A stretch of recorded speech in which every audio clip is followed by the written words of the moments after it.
In a calibrated approach to opening, dining in at eateries will be allowed from Monday, but in groups of 2 instead of 5. Some private clinics here have started administering the Sinovac vaccine. We speak to one of them.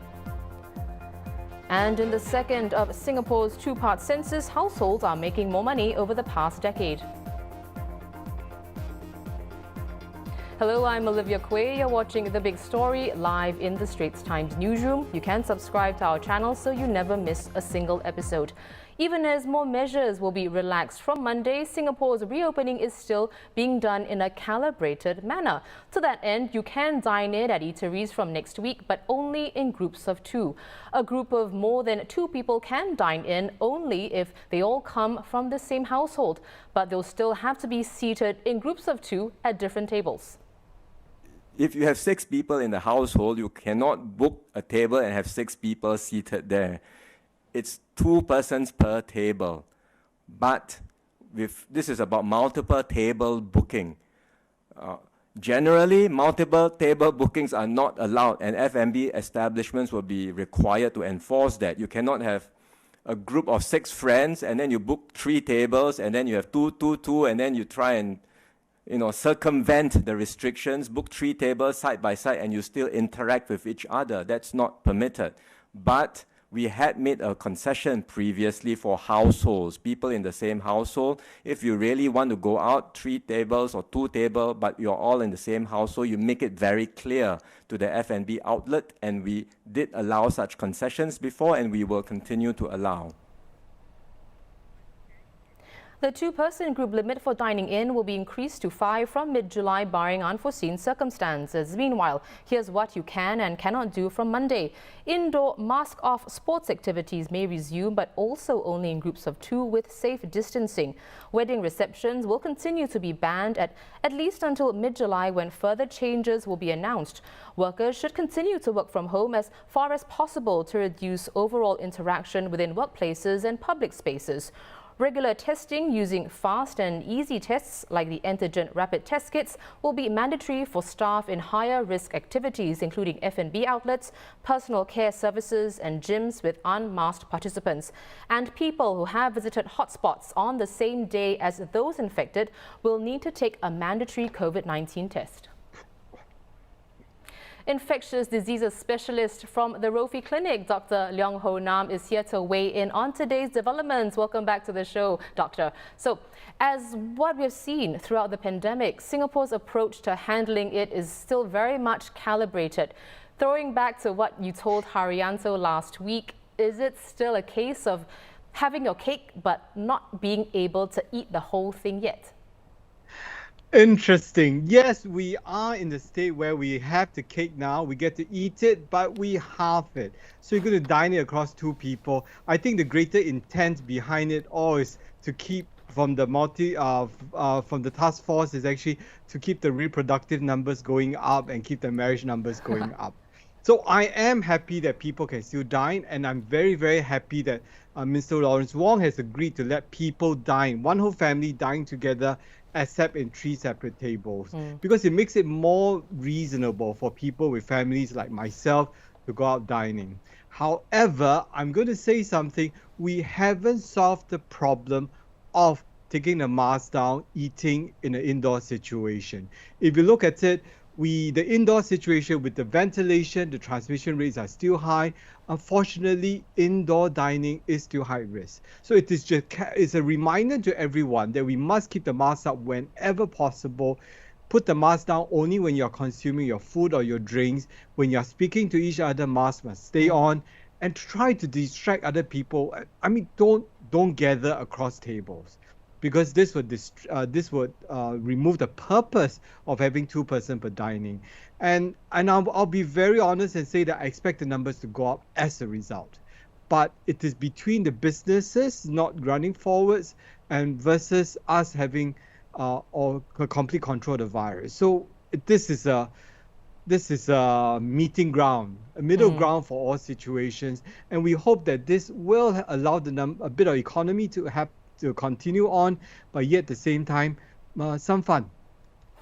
Exactly. So you mentioned, it's about balancing the need to keep the virus in check, as well as, letting our businesses carry on. So hawker centres, as you know, are the most affected. But these places, being outdoors, I assume they're considered safer because, you know, they're better ventilated. But as we have seen, that's not the case because the recent examples of Bukit Merah View. So, Doctor, with dining in allowed again from Monday and presumably that'll bring in more people to the hawker centres, what should patrons keep in mind while they're there? Olivia, you're really spot on that, because if you look at the ventilation has been the star performer to prevent transmission. And yet, in the hawker center in Bukit Merah, we have open ventilations and the transmission goes on. So what are we going to do? I mean, it is as open as it can be. So we have a few things. The point suggested would be the toilet, because lots of things happen in the toilet. People will just blow their noses and the viruses will go all around. Number two, in the queue for their favorite food, you may actually cut below the 1 meter minimum distancing. We ought to do that. Number three, in hot preparation in the kitchen, people will just put their masks down and then be a little bit less careful. So if we really want the Singapore economy to open up safely, and we all want that safely with as minimal cases as possible, we accept some risks, but we do it with mask up, social distancing, and if the queue is really too long, try the other shop next door. Okay, if the queue is shorter, that guy needs money as well. So help the poor guy along, and all together, Singapore can come out stronger and safer. Good points there, well said. Thanks for that, Dr. Leong. But stay on the line because we want to hear about how your clinic has handled the first day of the Sinovac vaccine rollout. Not all of the 24 approved private clinics have received their Sinovac supplies just yet, and so many turned away walk-in parties and placed them on registration wait lists instead. The clinics, which our ST colleagues visited this morning, said that the waiting time for those who register successfully could be 2 weeks or more.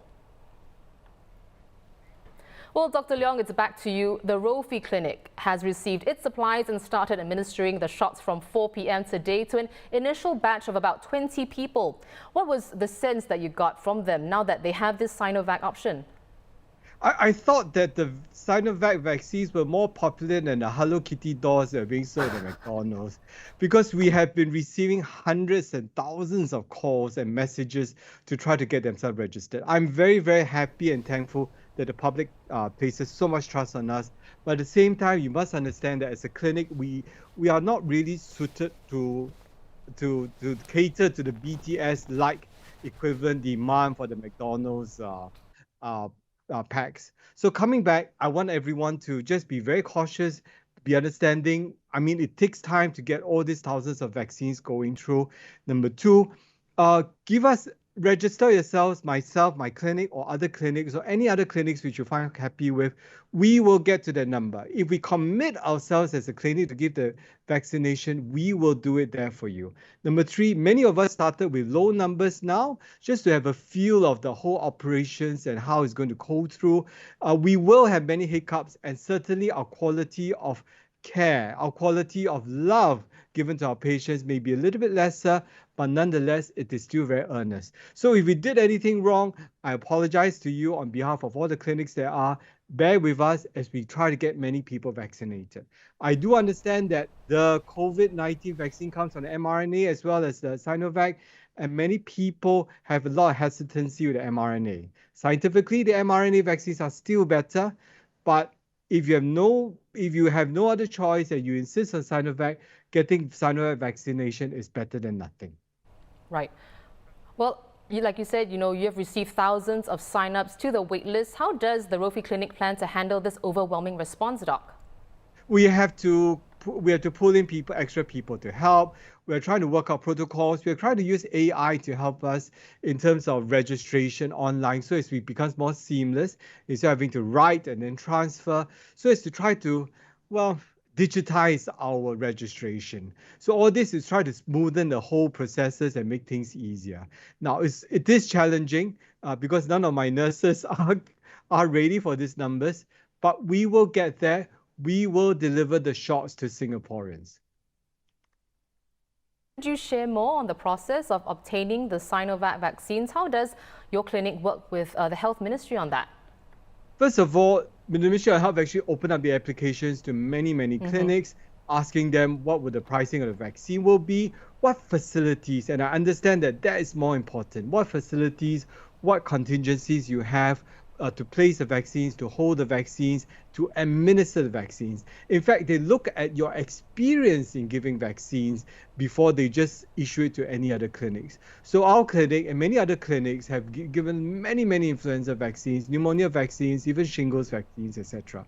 With all these, it gives us a lot more. They give them a lot of confidence that we can deliver the same vaccines correctly and timely. And of course, the storage. For my clinic, for example, we actually have thermometers that will actually inform us remotely if the fridge goes down. So if the temperature goes beyond a certain excursion, it informs us. So number one, they look into that. And then after that, they will inform us that we've been approved, and then we have to sign a contract with them. And the Ministry of Health is quite strict on whom we can give the vaccines to. And this will be helpful for listeners. It only gives to Singaporeans and foreigners who have the right of abode. That means you have the chance, you have the permission to live in Singapore, then you can actually get vaccinations. Number two, if you have received the Pfizer or Moderna vaccine in the past, at this point in time, you are not eligible for the Sinovac vaccine. The purpose is very straightforward. We want to get as many people vaccinated first before we talk about double vaccination for others.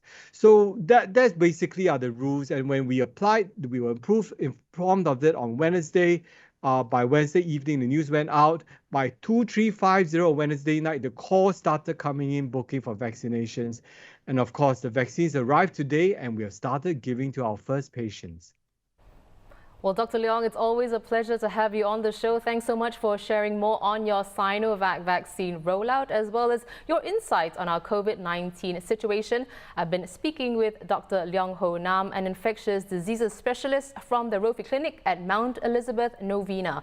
Well, let's look at today's case numbers. 16 new cases confirmed. 14 were in the community, comprising 4 unlinked and 10 linked cases. 5 of the linked cases had already been quarantined, while the other 5 were detected through surveillance. 2 returning Singaporeans or PRs made up today's imported cases. More details will be shared later tonight.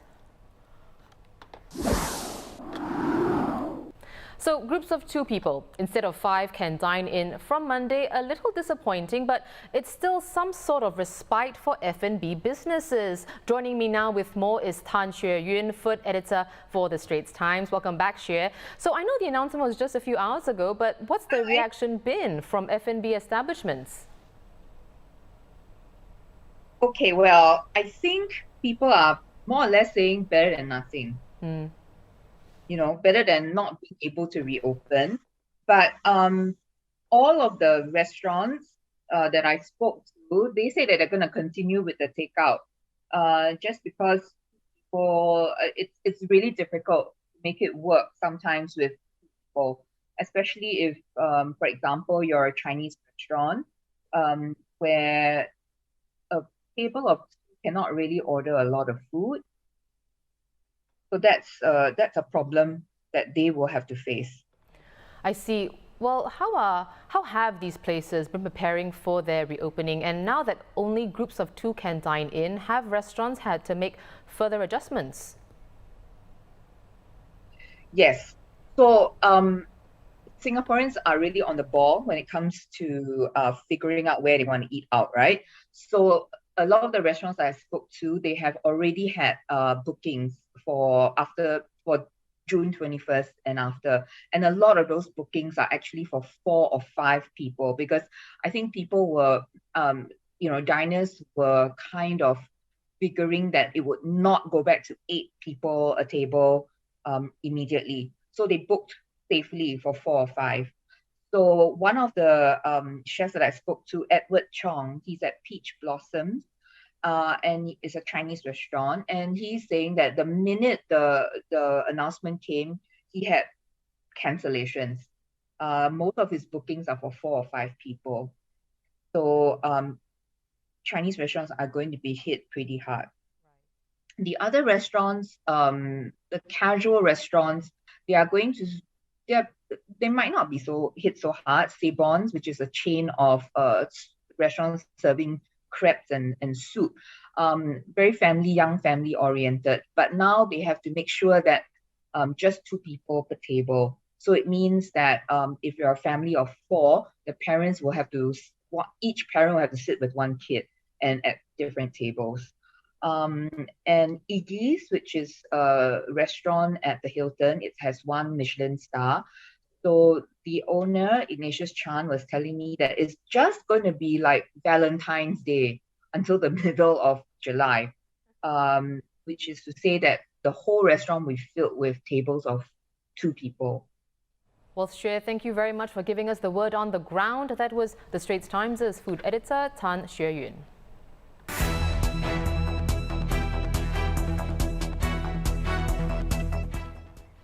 According to findings from the second of Singapore's 2-part census, households across all major ethnic groups are making more money over the last 10 years. Now, midway down this graph that you're about to see, you'll see resident households with incomes of at least $9,000 a month. That proportion grew from 29.7% in 2010 to 44.2% in 2020. And have a look at the last bar there. Significantly, the share of those earning at least $20,000 more than doubled from 6.2% to 13.9%. This comes amid a growing trend of married dual-career couples. At the top there, the largest combination among married couples is one where both husband and wife are employed, 52.5% compared with 47.1% in 2010. The proportion with only the husband employed dropped from 32.6% to 24.9%. Meanwhile, households are shrinking to 3 or fewer members. The share of 1 person and 2 people households rose, with a shift most prominent for Malay households. The share of those with 3 or fewer members growing to 49.9%. In other news, several DBS customers, including my co-presenter, were charged twice for transactions made on their credit and debit cards. The bank said on Facebook today that it's aware of the issue and is investigating to make refunds. Users were also unable to access their accounts through the app or internet banking portal. Tan Biao-hyong, caught on video in April making racist remarks on a train, was charged today over alleged acts prejudicial to the maintenance of harmony between different racial groups. She also had a YouTube channel with videos alleging racism or harassment by people of other races. Both the channel and her employment as a property agent have been terminated. Tan will be remanded at the Institute of Mental Health, and her case has been adjourned to July the 2nd. According to a Reuters tally, global COVID-19 related deaths have passed 4 million. It took over a year for the death toll to hit 2 million, but the subsequent 2 million from then until now were recorded in just 166 days. The US, Brazil, India, Russia and Mexico have recorded the most deaths, and they represent about 50% of the deaths worldwide. For more news and videos, visit straitstimes.com and subscribe to our YouTube channel by hitting the red button below. I'm Olivia Quay. Thanks so much for watching, and I'll see you next week.